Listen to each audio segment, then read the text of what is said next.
5 beses nang naglandfall ang bagyong Verbena habang binabaybay ang Visayas. Alamin natin kung nasaan na ngayon ang bagyo sa ating weather frontliner na si Alvin Purat. Ito Alvin, saan ba huling naglandfall itong bagyo? Yes, Nikki, itong bagyong si Verbena nga ay nandito na sa may Negros Islands at yan po ay kumikilos na or nakatawid na dito sa areas ng Visayas at nandito na po yan sa may area nga ng Negros patungo dito sa may isla ng Panay at maaaring ngayong hapon ay nandito na po yun sa may Sulusi. Itong bagyong si Verbena ay napanatili ang kanyang lakas na nasa tropical depression category pero bahagyang tumaas yung kanyang gustiness o pagbugso ng hangin na umabot sa nasa 90 kilometers per hour malapit sa kanyang gitna at kung minsan may mga pagbugso ng umabot nga sa 90 kilometers per hour. Ito po ay kumikilos pa west-northwest sa bilis na 20 kilometers per hour. Ito pong bagyong si Verbena ay inaasahan natin nakikilos pahilagang kanluran at maaaring mamayang gabi. Yan po ay tatawid dito sa hilagang bahagi ng Palawan patungo po dito sa areas ng West Philippine Sea bukas. Kasabay ng pagtawid ng bagyong Verbena, meron tayong nakikita pa rin mga pag-ulan maaaring idulot ito at malalakas na bugso ng hangin. Particularly dito na po sa areas ng Western Visayas at Mimaropa region. Samantalang meron din po itong tinatawag nga nating indirect effect o yung epekto nito na malayo sa mismong bagyo. Yan po yung ating epekto ng ating shear line na nagpapaulan naman dito po sa mga areas na malayo sa mismong bagyo, ang areas ng Bicol Region, Calabarzon. Yan din po ang nakaka-apekto dito sa Metro Manila, kaya maulan po tayo ngayong araw na ito. Ganun din po ang ilang bahagi ng Central Luzon. Kasama po dyan ang Bulacan, Nueva Vizcaya, Nueva Ecija, maging dyan po sa areas ng Quirino, at kasama na rin po dyan ang area ng Aurora, lalong-lalo na po dito sa areas ng Isabela at Cagayan.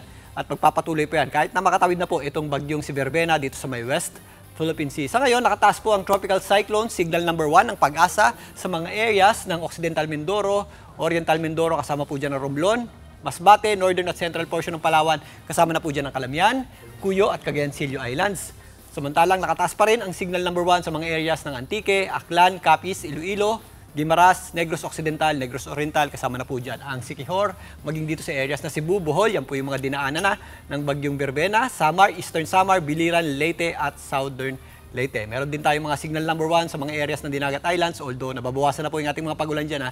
Palayo na po dyan yung ating bagyo. Sa Camiguin, signal number 1 pa rin po tayo. Misamis Oriental, Surigao del Norte, Agusan del Norte. Kasama na po dyan ang northeastern portion ng Agusan del Sur, maging dito sa northern portion ng Surigao del Sur. Kasama na po dyan ang northern portion ng Misamis Occidental at northern portion ng Zamboanga del Norte. Again, yung ating mga signal number 1, yan po yung ating mga minimal to minor damages sa lakas ng hangin. Pero mag-ingat pa rin po tayo sa mga pabugso-bugsong hangin, particularly doon sa mga areas na malapit sa gitna ng bagyong Verbena at kapag nakakaranas tayo ng malawakang thunderstorms o yung ating mga subaskong ang tinatawag.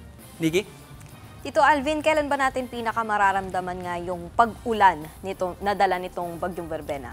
Okay, Nikki, dito sa Metro Manila, kung mapapansin nyo, kahapon, maulap yung ating panahon at ngayon, mas nadadagdagan pa yung ating mga pagulan.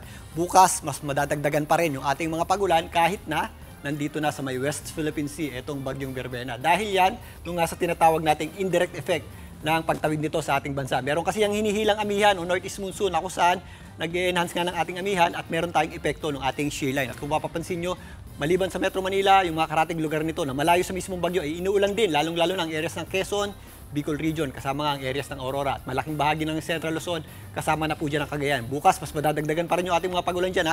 Again, mag-ingat po tayo dyan sa mga areas na nabanggit ko, although malayo po yan sa mismong bagyo, is nakakaranas po tayo ng mga pagulan dyan kahit makatawid na po ang bagyong Verbena dito po sa ating mga kalupaan. So, doble ingat po tayo sa mga possible flash floods at landslides. Nikki? Okay, maraming salamat, News 5 Weather Frontliner Alvin Pura.